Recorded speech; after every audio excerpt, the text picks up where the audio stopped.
कृष्ण के का जो भव्य रूप है, जो कृष्ण की लीलाएं हैं, यदि भारत के से कृष्ण को हटा दिया जाए तो भारत से भक्ति की जो धारा है वो सूख जाएगी। राम में वीरता के गुण हैं, पर भक्ति की धारा स्थापित नहीं होती। बाद में मध्यकाल में बाबा तुलसीदास जी ने भागवत पुराण के आधार को ही लेकर, एक तरह से देखा जाए भक्ति के उस रूप को लेकर, आधार को लेकर नहीं, और रामचरितमानस की रचना की, उसने भक्ति की वो धारा, रामाश्रय धारा को प्रवाहित किया।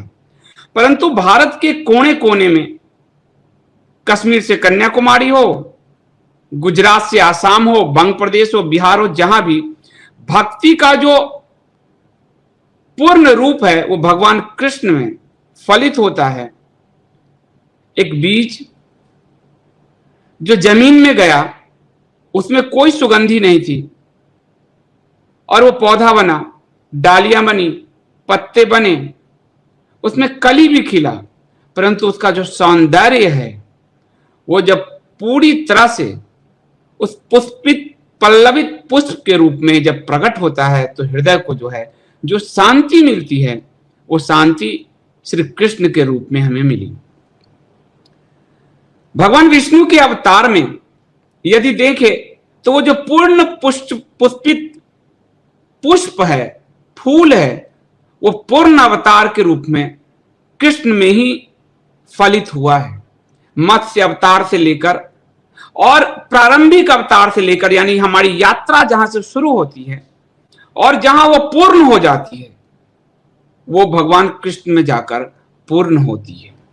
और इसलिए भगवान कृष्ण को समझ पाना इतना आसान नहीं है। 16 कलाएं उनमें हैं, राम में भी नहीं था। तो जब कली पुष्प बन जाती है, राम काल के बाद जो ये जो द्वापर का काल है, भगवान राम कली हैं तो भगवान श्री कृष्ण पुष्प हैं, पूरी तरह से खिले हुए प्राकृतिक रूप में। और इसलिए भगवान कृष्ण को लेकर बहुत सारे भ्रम विभ्रम उत्पन्न किए गए, और वो इसलिए किए गए क्योंकि मानवता जब तक उस धरा को छू नहीं लेती, उस धारा में बह नहीं जाती, वो कृष्ण को समझ नहीं सकती। पश्चिम के जब विद्वान यहां आए, आक्रमण हुआ, और खासकर ईसाइयत, कृष्ण रूपी, क्योंकि ईसाइयत को ये दंभ था कि पूरी सभ्यता उन्होंने दिया, परंतु जब उन्होंने देखा तो उन्होंने कहा हम तो चमड़े में लिपटे हैं, यहां तो पूर्ण पुरुष अवतार ले चुका है, यह सभ्यता इतनी सुसंस्कृत है। और इसलिए फिर प्रयास किए गए हर चीज को खंड खंड में तोड़ने का, हर चीज को। भारत में अपने आक्रमण को जस्टिफाई करने के लिए आर्य द्रव्य थ्योरी गढ़ी गई। भारत अलग अलग सभ्यताओं का समूह है, तोड़ा गया उसको कि भारत कुछ है ही नहीं, भारत कोई राष्ट्र है ही नहीं। तब कबीर खान जैसे लोग आज भी बोलते हैं भारत की कोई संस्कृति है ही नहीं, बहुदेववादी संस्कृति है, जबकि उसकी एक आध्यात्मिक धारा है, उत्तर से दक्षिण, पूर्व से पश्चिम तक, यानी खंड विखंड। क्योंकि यूरोप खंड खंड में टूटा हुआ है, कहने को एक यूरोप है, परंतु फ्रांस की अलग कल्चर है, ब्रिटेन की अलग कल्चर है, जर्मनी की अलग कल्चर है। और जर्मनी से आए जो विद्वान थे, मैक्स मुलर हो अथवा हॉपकिंस हो, जो भी हो, उनको ये दंभ था कि यूरोप ने सबको दिया है, और यूरोप की पूरी जो सभ्यता है वो ग्रीक सभ्यता से आती है, अरस्तु, प्लेटो, सुकरात। परंतु यहां तो दृश्य ही बदला हुआ था पूरी तरह से। और एक ब्रिटिशर्स, पुर्तगाल से पूर्व एक सभ्यता, तुर्क, मंगोल, अफगानों की, मुगलों की जो आई थी, वो इस संस्कृति का मुकाबला तो नहीं कर सकता था, तो उसने इस संस्कृति को नष्ट करने का प्रयास किया। नालंदा जलाए, विक्रमशिला जलाए, कृष्ण की जो मंदिर है मथुरा, अभी वो तस्वीर भी आप देखेंगे, वहां पे उन्होंने हमारे जन्म स्थान पे मस्जिद बनाए, काशी को तोड़ा, अयोध्या को तोड़ा। आप देखिए जहां भगवान श्री कृष्ण का जन्म हुआ, तो वो साहित्य से तो मुकाबला नहीं कर सकते थे, तो उन्होंने तोड़ फोड़ किया। और जो आए पश्चिम के, उन्होंने साहित्य रचना शुरू किया, मिथ बनाना शुरू किया, तोड़ना शुरू किया, ताकि भारत जो एक अखंड संस्कृति, एक धारा उसके अंदर बह रही है, उसको खंड खंड तोड़ दिया जाए और विभ्रम उत्पन्न हो जाए। और विभ्रम उत्पन्न हुआ। भगवान कृष्ण को, जो पश्चिम के विद्वान हैं, मैं थोड़े नोट्स भी बनाया हूं, उसमें बार्थ हैं, हॉपकिंस हैं, जे कैनेडी हैं, मैकनिकोल, डॉक्टर ग्रियर्सन हैं, कीथ हैं, विल्सन हैं, पुसालकर हैं, विंटर गार्व हैं, मैक्स मुलर हैं। यानी एक पूरी धारा लगातार लिखना शुरू किया कि कृष्ण मिथक हैं, कृष्ण मानसिक देवता है, शारीरिक देवता नहीं, कोई अवतार नहीं हुआ। फिर कृष्ण दो हैं, एक महाभारत के कृष्ण अलग हैं, पुराण के कृष्ण अलग हैं। और तोड़ तोड़ के, क्योंकि पूर्ण मानवता उन्होंने समझा ही नहीं और ना देखा कभी, तो उसको तोड़ना शुरू किया। और पश्चिम की विद्वता से चमत्कृत पूरब की विद्वता, पूरब ने स्वयं के महाभारत में नहीं झांका, पूरब ने स्वयं के हरवंश पुराण में नहीं झांका, स्वयं के भागवत पुराण में नहीं झांका, स्वयं के छांदोग्य उपनिषद में नहीं झांका, स्वयं के विष्णु पुराण में नहीं झांका। पश्चिम जो कहता गया, और संस्कृत का ज्ञान कम था, तो पश्चिम को तोड़ने में, पश्चिम की पूरी अवधारणा को, पश्चिम को ही स्वीकार करते चले गए। इसलिए हमने भी कृष्ण को तोड़ दिया। और याद रखिए, कृष्ण पूर्ण मानव है, पूर्ण अवतार है, एक ही अवतार को कहा गया है। तो पूर्ण अवतार है तो सबसे अलग तो होंगे, उनका तो पूर्ण आनंद की अवस्था होगी। पर हम मानव, हमने उसको तोड़ना शुरू किया पश्चिम के आक्रांतापन के कारण। और इसमें लोकमान्य बाल गंगाधर तिलक भी फंस गए, और तिलक ने आर्य द्रविड़ थ्योरी को भी मान लिया। मैं विद्वता की बात कर रहा हूं, इसलिए मैं छोटे मोटे विद्वानों का नहीं लूंगा कि हम कैसे फंसे, कि नॉर्थ ध्रुव से हम आए। और तिलक जी ने यह भी मान लिया कि महाभारत के और पुराण के कृष्ण दो हैं, एक नहीं। जबकि गीता रहस्य जैसी इतनी अद्भुत ग्रंथ लिखी उन्होंने, पर पश्चिम का जो आक्रांता स्वभाव था, उसने कैसे आक्रांत किया हम सबको। और उसके बाद जब डॉक्टर रामकृष्ण भंडारकर ने भी कह दिया कि कृष्ण दो हैं, तो एक थ्योरी मिल गई यहां के लोगों को भी। और फिर हमारे जैसे आर्य समाज आए, कई समाज आए, उनको भी लगा कि कृष्ण ये रास क्या रचा रहे हैं। तो उन्होंने कहा ये अश्लीलता है, ये कृष्ण है ही नहीं, वो कृष्ण दो हैं। कृष्ण, जब महाभारत में उदाहरण लूंगा कि कृष्ण जब पांडव का पक्ष लेकर दुर्योधन की सभा में, कौरवों की सभा में जाते हैं, तो कृष्ण जब रूप लेते हैं तो कृष्ण सबको नहीं दिखते, वो उन्हें ही दिखते हैं जो भक्त है, और वो भक्त वत्सल है। तो जब वहां इतने, जब सूर्यपुत्र कर्ण को वो नहीं दिखे, तो आपको कैसे दिखेंगे?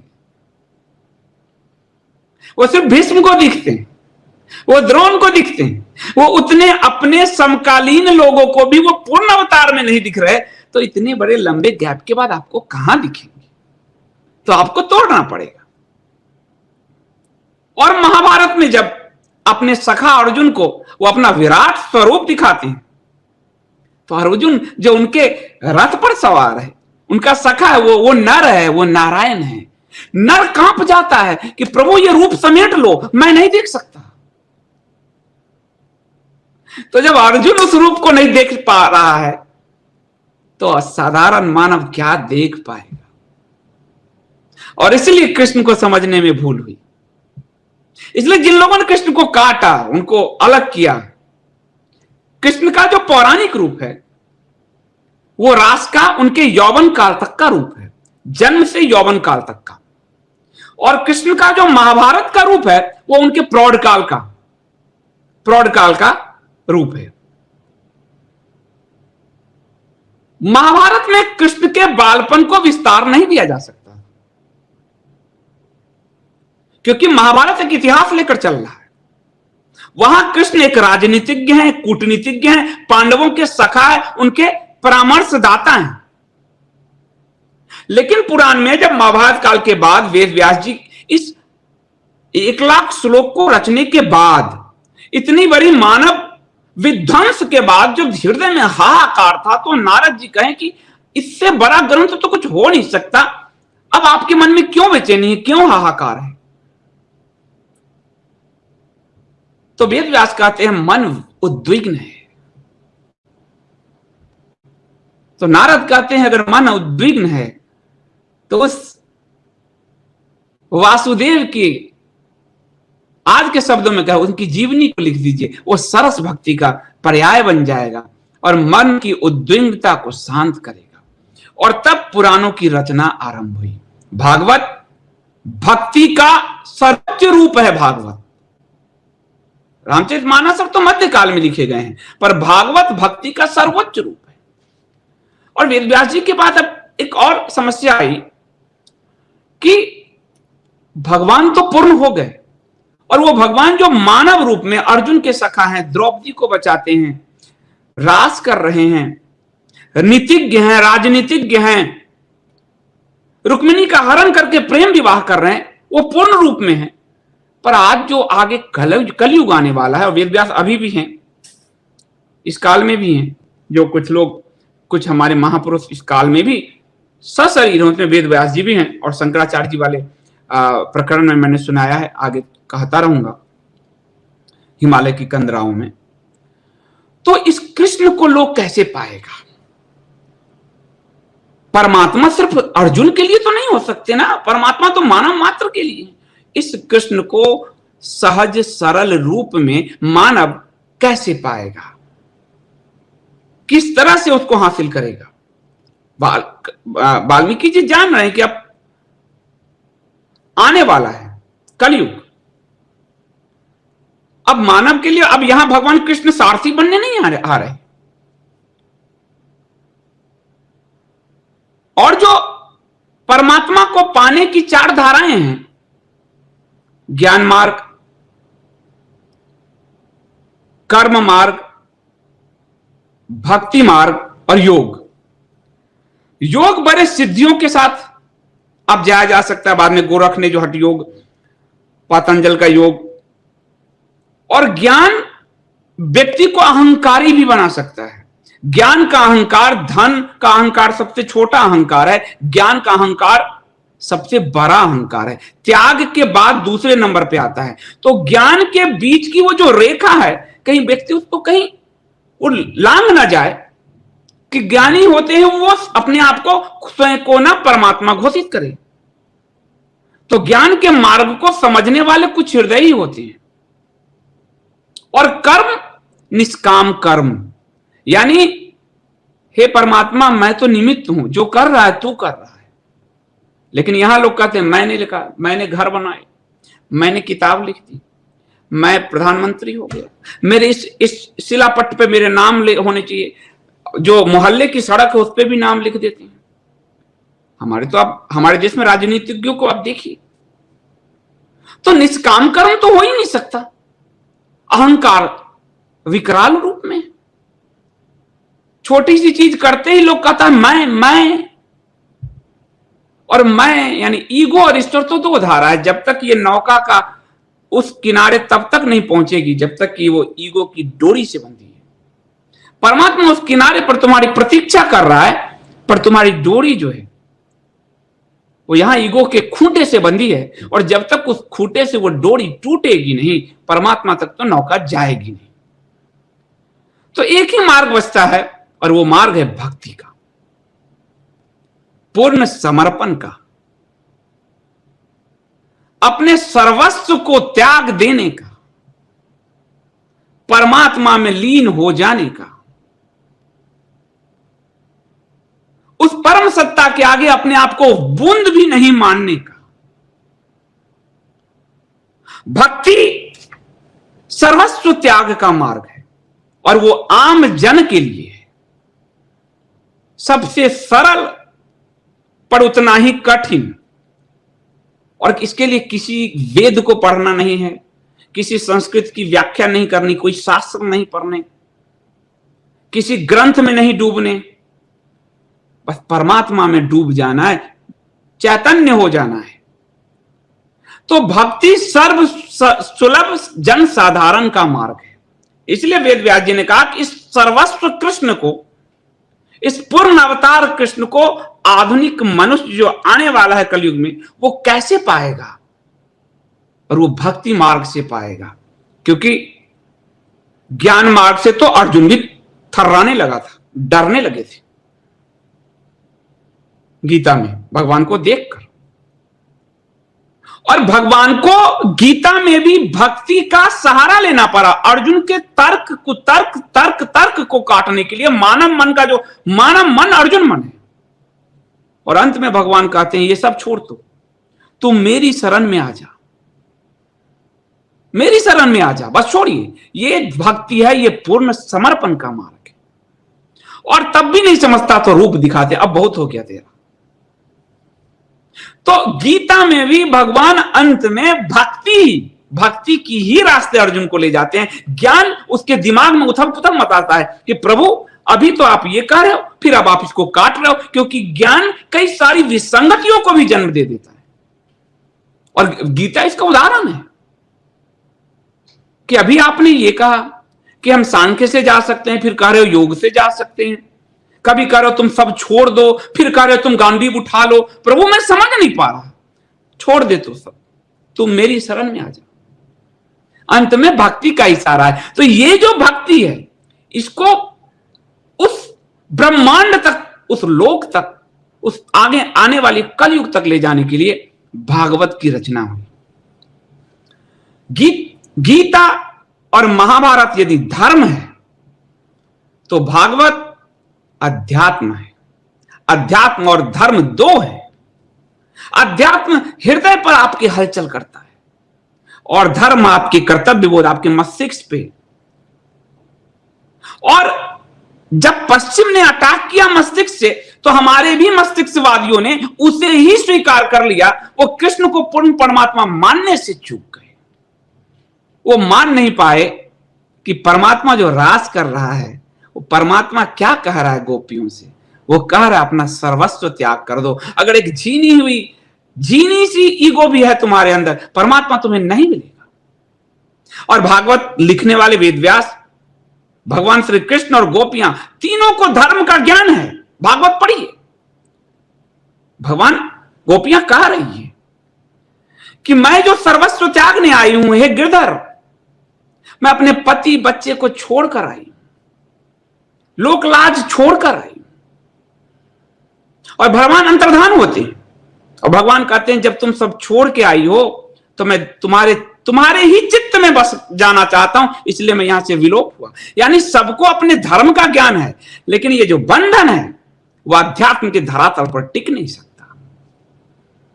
इसलिए मानव मन ने भगवान उस पूर्ण अवतार को भी अपनी नजर से देख लिया। स्वयं जो मानव है उस नजर से भगवान को भी मानव मान लिया। एक ने पश्चिम ने मिथ कहा, हमने उनको सिर्फ मानव मान लिया। हम पूर्ण अवतार मानने से भी चूक गए।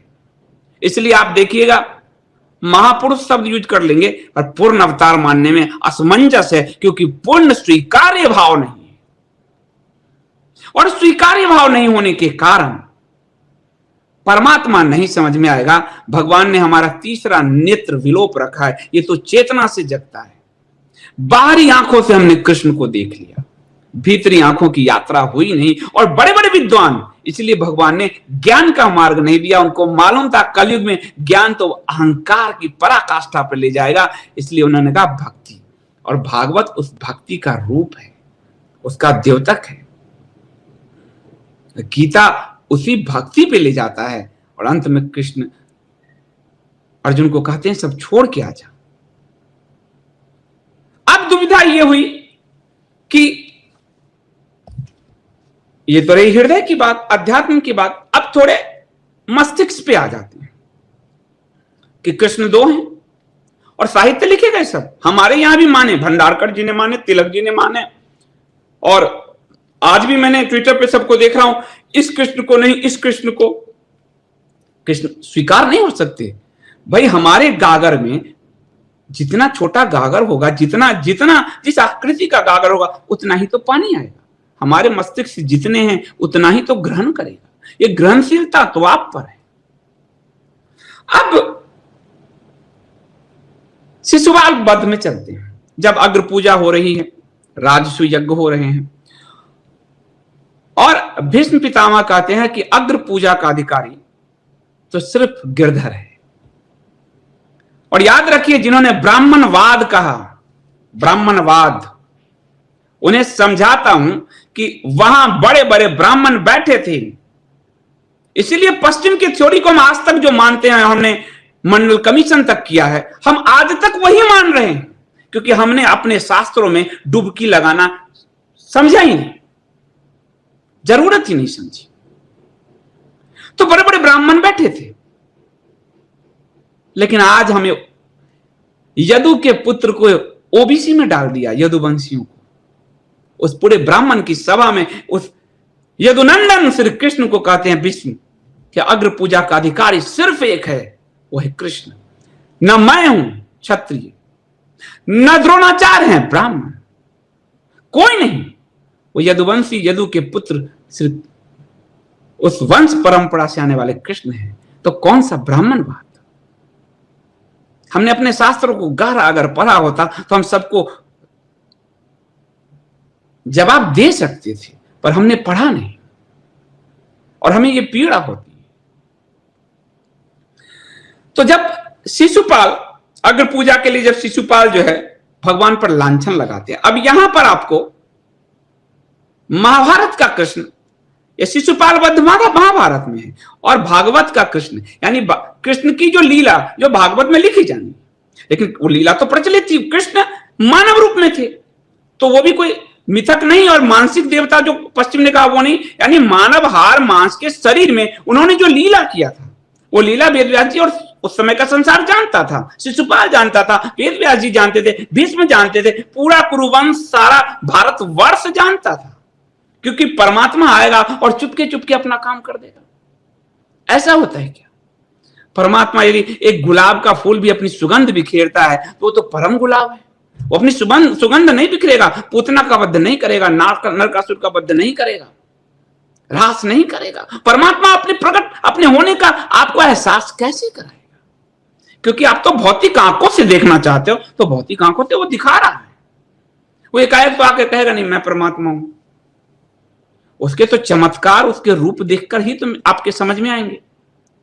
तो शिशुपाल पूरा भारतवर्ष तो जानता था, तो शिशुपाल जो कह रहा है उस पांडवों की सभा में, इंद्रप्रस्थ की सभा में, वो दिखा रहा है कि कृष्ण एक ही है। महाभारत के कृष्ण को वो उस समय के ग्वाला, वो जो कह रहा है, उनके लंबा श्लोक है कि उनके बाल जीवन का पूरा चर्चा करते हुए वो सभा पर्व है ये, उसमें वो कह रहा है कि वो पूतना के वध की चर्चा करता है, केशी और वृषभासुर के वध की चर्चा करता है, वो सकट के पैर तोड़ डालने का उपहास करता है। 9वां श्लोक है उसका, वो कहता है कि तुमने जो गोवर्धन पर्वत उठा लिए थे, ये तो चींटियों ने खोखला कर दिया था इसलिए उठा लिए थे। यानी वो पूरी चीजों की चर्चा कर रहा है महाभारत में। तो कृष्ण दो नहीं है, वो लीलाधर कृष्ण महाभारत में सत्यापित होते हैं, जो भंडारकर जी, तिलक जी, आर्य समाज, इन सबको नहीं सत्यापित हो पाया। जब हम उस सभा के उस पूरे विमर्श को देखते हैं और शिशुपाल, और इसीलिए मुझे लगा कि शिशुपाल वध जैसे छोटी बात क्यों रखी गई, और आज वो समझ में आता है क्योंकि वो महाभारत में महाभारतकार ने कृष्ण की उस लीलाओं को उस छोटे से परिदृश्य में, फलक में, जिसको हम कहते हैं ट्रेलर, फिल्म का ट्रेलर, टीजर, वो टीजर दिखा दिया ये कृष्ण का, और फिर वो कृष्ण का भागवत में वो जीवनी लेकर आते हैं। तो फिर शिशुपाल का वो सुनिए, वो पूरी जो लीलाओं का वर्णन कर रहे हैं शिशुपाल, जो भगवान श्री कृष्ण करते हैं। और फिर जो है द्रोण पर्व में धृतराष्ट्र और संजय जो है, धृतराष्ट्र ने संजय से श्री कृष्ण की स्तुति के बारे में जो जो बातें कही, गोकुलम वर्धमानेन बालेन महात्मना, बहुत लंबा श्लोक है। धृतराष्ट्र के साथ संजय भी उस कृष्ण की चर्चा कर रहे हैं। महाभारत का और पुराण के कृष्ण एक है, ये बार बार ये तो पढ़ना पड़ेगा 1,00,000 श्लोक जो है, तभी तो मामला बनेगा। और इसमें गोकुल, मथुरा, हस्तिनापुर की सारी लीलाओं का वर्णन कर रहे हैं। धृतराष्ट्र की दृष्टि में जो है वो तो एक ही कृष्ण था। और फिर जिन पे गोपियां रिझती हूं वो कृष्ण का सौंदर्य कैसा होगा, तो ये भी कहा गया कल्पना है, रास है। जब भगवान श्री कृष्ण की लीला का वर्णन भीष्म करते हैं, भीष्म बाणों की सैया पे पड़े हुए हैं, तब उस लीलाधर के सौंदर्य की जो चर्चा करते हैं वो वही सौंदर्य है। यानी पूर्ण परमात्मा कैसा सौंदर्य लेके आया होगा, जिसमें गोपी से लेकर और उस वृद्ध भीष्म तक उस पर अपनी आत्मा निछावर करने को तैयार है। और उनके रूप का वर्णन है कि उनका रंग सांवला था, पीतांबर धारण करते थे, उनके शरीर का गठन बड़ा सुंदर था। और जो भीष्म पितामह सरसैया पे पड़े हैं वो कह रहे हैं, स्तुति कर रहे हैं कि त्रिभुवन में इससे सुंदर कोई है नहीं। यानी वो पूर्ण परमात्मा, पूर्ण अवतार त्रिभुवन में सबसे सुंदर है उस समय का। उस कृष्ण पे कौन नहीं लीजिएगा। मानव मन से कृष्ण देखने जाओगे तो कुछ समझने आने वाला नहीं। इसलिए परमात्मा ने भक्ति की धारा का आरंभ ही भागवत से होता है। पूरे उपनिषद में, छांदोग्य उपनिषद में कृष्ण की चर्चा आती है। और भगवान कृष्ण उस काल के सबसे अति मानव थे, परमात्मा पुरुष थे।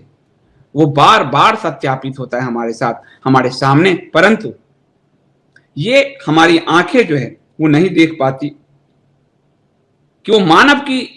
और इसीलिए जो उपनिषद है हम ब्रह्मास्मि की घोषणा करते हैं, यानी मानव में वो होने की संभावना है, ये पूर्ण होने की संभावना है। उपनिषद भी महाभारत के बाद है, वेदांत वेद के आखिरी हिस्से हैं, लेकिन हमने समझा ही नहीं। और हमने अपने ही शरीर को, हाथ को काट के अलग कर दो, पैर को काट के अलग कर दो, नाक नोच लो, आंख नोच लो, बाल हटा दो, और हमने तोड़ दिया उस परमात्मा को। और इसीलिए हमें परमात्मा समझ में नहीं आता।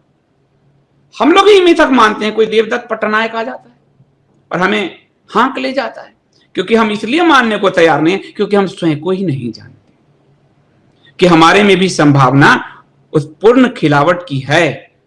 परंतु हम तो जब अपने शरीर पर हम डिओड्रेंट छिड़कते हैं तो हमें अपने शरीर की सुगंध भी नहीं मिलती, वो पसीने की सुगंध गुम हो जाती कहीं। वो परमात्मा भी हमारे अंदर जो छिपा हुआ है वो गुम हो गया। और इसलिए जो पश्चिम ने कहा, कृष्ण का जो राजनीतिक रूप है, उनकी स्पष्टवादिता है, एक एक मानव धरातल पर खरा दिखता है। यानी कृष्ण कहीं कोई कल्पना लोक में नहीं है, कृष्ण इस मानव लोक में पूर्ण अवतार लेकर आए। एक बार मैं चाहूंगा आपको कि मैं कृष्ण के जन्म से लेकर और आखिरी बिंदु तक शॉर्ट में एक कथा जो है आपको थोड़ा समझाने का प्रयास करूं, कि फिर यह समझ में आएगा कि कृष्ण मानव थे, पर मानव में पूर्ण परमात्मा थे। वो कोई आकाश में कोई मिथक नहीं थे जिसको पश्चिम ने साबित करने का प्रयास किया। कृष्ण चंद्रवंशी ययाति के पुत्र यदु के कुल में उत्पन्न हुए, इसलिए यादव वंश नाम पड़ा। और भारत में यादवों ने, वो बहुत वीर जाति थी, अभी भी है। और यादवों ने महाभारत के बाद कहां कहां तक साम्राज्य बसाया, उनके कुल का नाश भी हुआ, वो भी बताऊंगा। एक बड़ी हिस्ट्री है वो, कभी मैं उसको बाद में बताऊंगा। लेकिन अभी चूंकि चंद्रवंश से थे ययाति के पुत्र हुए यदु, तो उन्हीं के कुल में उत्पन्न होने के कारण यदुवंशी कहलाए।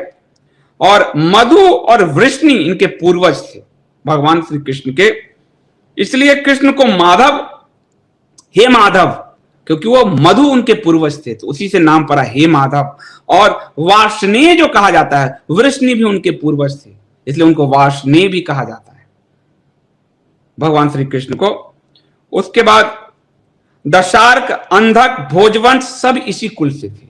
यानी इतिहास की धरातल पर जो साक्ष्य चाहिए, पहला पुरातत्व का साक्ष्य, वो साक्ष्य आपको समुद्र में डूबी द्वारका नगरी मिल रही है। फिर मथुरा, वृंदावन, इंद्रप्रस्थ मिल रहा है, वो नगर आज भी है। और दूसरा कि उसका वंश, तो वंश वृक्ष पूरी है, पुराणों में लिखी है। लेकिन हमने तो जिद ठानी है कि अगर ग्रीक के इतिहास से, सिकंदर के इतिहास से 200-300 साल इधर कर देंगे, 200-300 साल उधर कर देंगे, क्योंकि उनके पास अपने इतिहास थे नहीं, तो हम तो महाभारत तक जाते नहीं, रामायण तक जाना तो दूर की बात है। फिर कृष्ण के जो दादाजी थे, भगवान कृष्ण के दादाजी, उनका नाम था सूर और पिता का नाम था वासुदेव, इसलिए वासुदेव कहलाए। और भगवान विष्णु का सर्वाधिक जो नाम है शास्त्र नामों में, वासुदेव सर्वाधिक नाम है, इसलिए ओम नमो वासुदेवाय जो कहा जाता है। और उस वासुदेव से विष्णु की, भगवान विष्णु की वो पूरी परंपरा वेद से यहां तक ज्वाइंट हो जाती है, उसकी भी कभी व्याख्या होगी। उनकी माता का नाम तो देवकी था, मामा कंस था, और आकाशवाणी हुई, कंस ने देवकी के 6 पुत्रों की हत्या की। 7वां पुत्र बलराम जी, वो भी भगवान विष्णु के ही अंशावतार थे। और वो वासुदेव जी की जो दूसरी पत्नी थी रोहिणी, वो भी रहती थी गोकुल में, उनके गर्भ में उनका स्थापन हुआ। आजकल का जो सरोगेसी होता है, आज की सरोगेसी साइंटिफिक है, हमारी नहीं थी। यानी विज्ञान का वो आप देखिए, वही विज्ञान आज कर रहा है। परखनली शिशु, जो दुर्योधन और भाइयों का जन्म, आज वो कह रहे हैं परखनली में, आज कह रहे हैं ठीक है। तो बलराम जी का बलदाऊ का जन्म हुआ और वो बंदीगृह में उत्पन्न हुए। और यशोदा माता की जो बालिका जो है, सद्योजाता जो माता देवी हैं, उनके साथ बदलकर यहां लाए। यादवों के जो कुल पुरोहित थे, मैं आपको वंश परंपरा इसलिए शॉर्ट में समझा रहा हूं, उनका नाम था गर्ग मुनि। वो गोकुल में आए और उन्होंने ही कृष्ण और बलराम का नामकरण संस्कार किया। तो पश्चिम ने जो कहा कि ये कृष्ण का मतलब तो काला है, अर्जुन का मतलब सफेद है, तो ये काले सफेद की कथा ये भी लिखी गई। तो उनके जो कुल गुरु थे गर्ग मुनि, उन्होंने कृष्ण और बलराम का नामकरण किया। और जब पूर्ण परमात्मा है तो पूर्ण ब्रह्मांड को तो गेंद की तरह उछालता है। और बचपन में उन्होंने ये दिखाया, जब जन्म लिया तो कारागृह खुलते चले गए और नंद बाबा के वहां तक पहुंच गए वासुदेव जी, तो चमत्कार हुआ। और माता यशोदा को बचपन में अपने मुख में ब्रह्मांड दिखा दिया। पूर्ण परमात्मा क्या होता है, वेद का एक वचन है पुराणों का, उससे आपको मैं समझाऊं कि पुराण साफ कहते हैं इसको लेकर कि कृष्ण ही पूर्ण परमात्मा हैं। एते चांस कला पुंसः कृष्णस्तु भगवान स्वयं। ये किसी के लिए नहीं कहा गया कि स्वयं भगवान उतरे। एते चांस कला पुंसम कृष्णस्तु, भगवान स्वयं। और कहते हैं अर्जुन को, देख मुझे, हां मैं ही हूं परमात्मा। यहां अब ब्राह्मिक रिलीजन में परमात्मा होने की संभावना ही नहीं है। वो कोई वहां से मैसेंजर आएगा, वही तक तुम टिकोगे, वो मैसेंजर भी आखिरी होगा, तुम्हारे पास कोई संभावना नहीं है।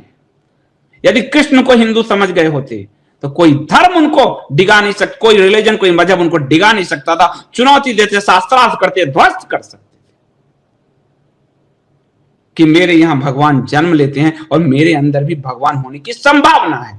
तुम्हारे यहां तो मैसेंजर ऑफ गॉड भी होने की संभावना नहीं है। उसकी घोषणा भी करोगे तो मार दिए जाओगे। इसलिए भेड़ होने की संभावना ही है तुम्हारे अंदर, तुम्हारी पूरी सभ्यता, तुम्हारी संस्कृति में।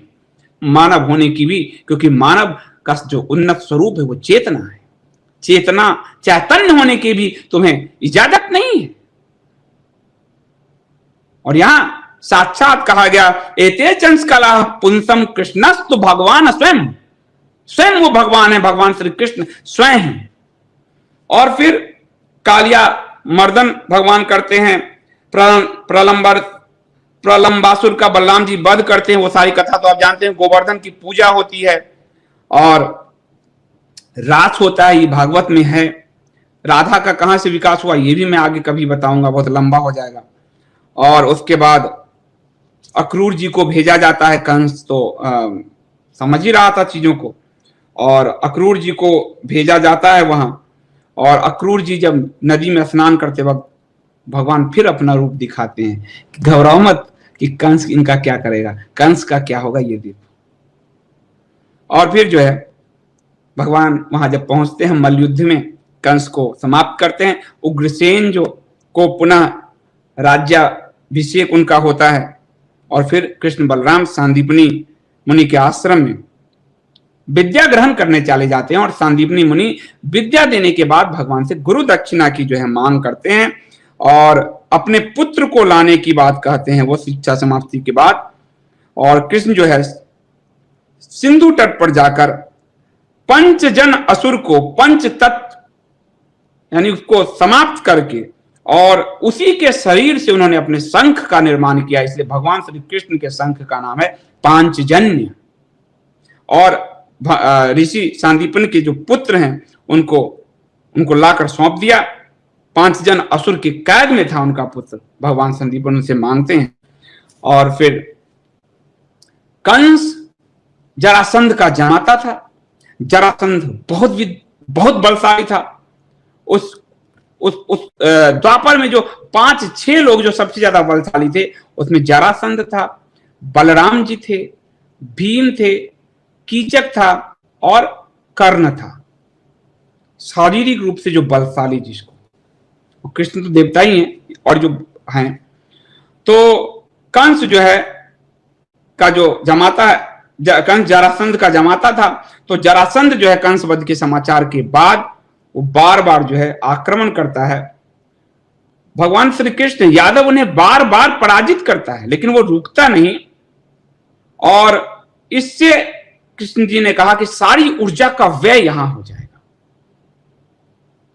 ये जो धर्म की स्थापना करनी है उसमें एक ही से सारी ऊर्जा का व्यय यहां हो जाएगा। इसलिए उन्होंने यदुवंश को सबको बुलाया और द्वारका नगरी बसाने की बात की। फिर भी जरासंध ने काल यवन को भेजा, युद्ध करता रहा। और महाभारत से पहले जब भीम के द्वारा जरासंध का वध भगवान आते हैं, उसके बाद उससे पूर्व जो है जो कृष्ण है का जो फुफेरा भाई है शिशुपाल, उनके बीच की जो शत्रुता क्यों हुई, क्योंकि रुक्मिणी की शादी शिशुपाल से होने वाली थी। पर रुक्मिणी ने पत्र लिखा, मानव इतिहास का प्रथम प्रेम पत्र। और रुक्मिणी ने जब पत्र लिखा तो भगवान श्री कृष्ण जो है उनको लिखा कि मैं आपको पति के रूप में प्राप्त करना चाहती हूं। यानी कृष्ण का सौंदर्य, उनका रूप, उनका नाम, उनका पूर्ण परमात्मा स्वरूप पूरी दुनिया में था। और उस समय सबसे सुंदर 2 ही नारी थी, द्रौपदी और रुक्मिणी। और द्रौपदी का सौंदर्य, कोई एक पुरुष तो वो 5 पांडवों की पत्नी बनी और रुक्मिणी भगवान श्री कृष्ण की पत्नी बनी। वहां द्वारका आए और अपने यहां उनका विवाह संस्कार हुआ, क्योंकि वो हरकर लाए थे तो अपने यहां उनका विवाह संस्कार हुआ। उसके बाद एक बार सत्राजित नाम का एक और यदुवंश यादव थे, उन्होंने कृष्ण की मणि चोरी कर ली। कृष्ण ने उसे जाम्बवान नामक वृक्ष के पास से प्राप्त करके सत्राजित को पुनः लौटाया। इससे जाम्बान ने प्रसन्न होकर अपनी कन्या जामवंती और सत्राजित ने लज्जित होकर अपनी कन्या सत्यभामा भी श्री कृष्ण को सौंप दिया। कृष्ण जी की पत्नी की जो दूसरी थी सत्यभामा भी नाम था उनका, सत्यभामा से भी उनकी शादी हुई थी। उसके बाद खांडव वन वाला उन्होंने सुना कि पांडवों को मारने का प्रयास किया गया है लाक्षागृह में। और फिर वो महाभारत की आपने कथा तो देखी ही है। फिर वो डिवाइड होता है, इंद्रप्रस्थ मिलता है, वहां वो खांडव प्रस्थ वन का अर्जुन के साथ मिलकर वहां वो इंद्रप्रस्थ नगरी बसाते हैं जो आज का दिल्ली है। और फिर उनकी राजसू जो यज्ञ हो रहा है उसमें अग्र पूजा के समय वो शिशुपाल का वध करते हैं। बाद में फिर वो जुए में वो हारते हैं पांडव, और उससे पहले फिर वो अपनी जो बहन है सुभद्रा उसकी शादी भी करवाते हैं वो अर्जुन के साथ। पांडवों का वनगमन होता है, और बाद में फिर जब युद्ध होता है तो अर्जुन के वो सारथी बनते हैं, वहां गीता का ज्ञान देते हैं, युद्ध जीतने में, धर्म की स्थापना करने में पांडवों की सहायता करते हैं। उस महाभारत के बाद बड़े पैमाने पर हमारे यहाँ से अप्रवासन हुआ, यानी पूरी दुनिया में मानव सभ्यता पहले भी गई। जब ये जो राष्ट्रीय युग से पूर्व, उसकी भी एक पूरी कथा बताऊंगा कि दुनिया के किस किस हिस्से में पांचों पांडव गए युद्ध। तो पूरी दुनिया जो आपको कैस्पियन सागर दिख रही है, हमारे कश्यप ऋषि जी जो नाम, वो सब आगे उसके इतिहास में मैं बताता जाऊंगा आपको। और फिर वो द्वारका जब आए तो द्वारका में यादव बड़े इगोइस्ट हो गए, अभिमानी हो गए, सेवन शराब का बड़ी करने लगे। एक दिन शाम में जो है यदु कुमारों ने उसको स्त्री का भेष बनाकर वहां जो ऋषि आए थे उनसे मजाक किया कि बताइए इसके गर्भ से क्या जन्म होगा। तो ऋषियों ने जो है कह दिया कि अब मुझसे अट्ठास करते हो, कुल संघारस जो है लौह मुसल उत्पन्न होगा। और उसकी फिर कथा है, और धीरे धीरे जो है एक समय ऐसा आया कि यादव आपस में ही लड़ने लगे, विनाश हुआ। प्रद्युम्न जी जो थे कृष्ण जी के पुत्र, वो मारे गए, और कृष्ण जी जो है एक दिन वृक्ष के नीचे सोए थे, दूर से उनका जो चरण मृग के समान दिखा, और व्याध ने कृष्ण जी के चरण में बाण मारकर, यानी मानव शरीर से उनको भी मुक्ति तो चाहिए मानव शरीर से। तो परमात्मा की पूरी लीला मानव के रूप में अंकित है, इतिहास के रूप में अंकित है। इसलिए पश्चिम यहां आके चमत्कृत हो गया कि पूर्ण अवतार, यानी उन्होंने जो डार्विन की थ्योरी थी ये तो यहां गलत हो गया। वो तो बंदर से मानव बना रहे थे, यहां तो पूर्ण परमात्मा कब का आया हुआ है। और इसीलिए फिर बाद में जिन लोगों ने नहीं समझा, जिन लोगों ने नहीं समझ पाए, उन लोगों ने अलग अलग रूपों में कृष्ण को खंडित करने का जो है प्रयास किया। और बाद में जो जितने संप्रदाय बने उसमें कृष्ण की भक्ति, जो कलयुग के लिए उन्होंने एक संदेश छोड़ा था कि परमात्मा में लीन होना, परमात्मा तब तुमको मिल सकते जब तुम भक्ति के मार्ग पर जाओगे। और आपको अगर थोड़ा सा, अगर आपको कीर्तन का, संकीर्तन का, सत्संग का ज्ञान हो तो वहां दिमाग स्थिर हो जाता है, बिल्कुल स्थिर हो जाता है। ध्यान, योग, कर्म, अकर्म, निष्काम कर्म, सब में आप अपने ईगो का, ईगोलेस, टाइमलेस स्थिति बनती है। इसलिए जब कीर्तन होता है, भगवान के भजन होते हैं, आप देखना आपकी चेतना बिल्कुल ठहर जाएगी। असल में पूरे अध्यात्म की यात्रा यहीं से आरंभ होती है, जब मस्तिष्क विहीन होना होता है। मस्तिष्क विहीन यानी कि ईगो विहीन होना होता है। ईगो विहीन यानी टाइमलेस हो जाना होता है। तो आप कीर्तन में देखो अपने आप को, भक्ति में देखो अपने आप को, जब परमात्मा को सपुर्द कर दो और मीरा की तरह नाचो। आधुनिक समय में लोग रास रास कर, मीरा एक राणा के परिवार से होकर नाचती रही, लेकिन जो आदमी ईगो में है, नाच में झिझक हो रही है, अपने ही बंधन में बंधा है, वो कृष्ण और रास क्या समझेगा। इसलिए भक्ति का पूर्ण रूप भागवत है, जिसको भागवत धर्म कह दिया गया बाद में। और राधा की जो चर्चा है वो ब्रह्म वैवर्त से एक राधा की चर्चा आरंभ होती है। 1100-1200 ईस्वी में जयदेव की रचना आती है, लेकिन ब्रह्म वैवर्त में जो है उनको ब्रह्म वैवर्त पुराण है, जिसमें राधा को कृष्ण की प्राण स्वरूपा कहा गया है।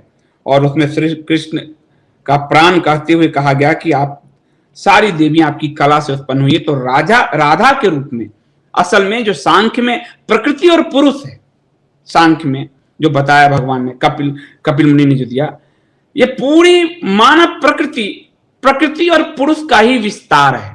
और जो ये प्रकृति और पुरुष का विस्तार नहीं समझता, उसे सिर्फ काम और सेक्स समझ में आता है। और यहां ही दिक्कत होती है, क्योंकि दिमाग में वही चल रहा है। पूरा सृष्टि परमात्मा का विस्तार है, प्रकृति का विस्तार है। प्रकृति यानी स्त्री, पुरुष यानी परमात्मा, और इसके सम्मिलन से ही इस पूरी जो है पृथ्वी की रचना हुई। जो अब्राह्मिक रिलीजन थे, उन्होंने भगवान शिव के लिंग और शिव के लिंग में जो को लेकर जितनी छिछोड़ी बातें की, हमारे भी कई तथाकथित बड़े बड़े विद्वान वही काम करने लगे, क्योंकि इनके अंदर काम को ऊर्ध्वरेत कहा गया, ऋषियों के काम को ऊर्ध्वरेत कहा गया, जिसको ऊर्ध्वगमन बोलते हैं, सबमिशन जो है सब्लिमेशन बोलते हैं अंग्रेजी में, यानी कि उसका उत्तरोत्तर सहस्रार तक की यात्रा, वो मूल ऊर्जा वही है। इसलिए भक्ति का जो प्रथम चरण है वो प्रेम है। प्रेम नहीं समझ में आता तो भक्ति कहां से समझ में आएगी? और उससे भी जब भक्ति, प्रेम, फिर श्रद्धा, फिर भक्ति के चरण आते हैं, 5 चरण है उसके। तो प्रेम ही जब नहीं समझ में आएगा तो प्रेम के जरिए ही समझाया कि मानव, और प्रेम यदि आपको प्रेम कोई यूरोप के तट पे, ग्रीक में तो पुरुष पुरुष को प्रेम करते थे, ग्रीक में समलैंगिक मूर्तियां बनती थी, तो क्या वो आपको बना के दिखाया जाता?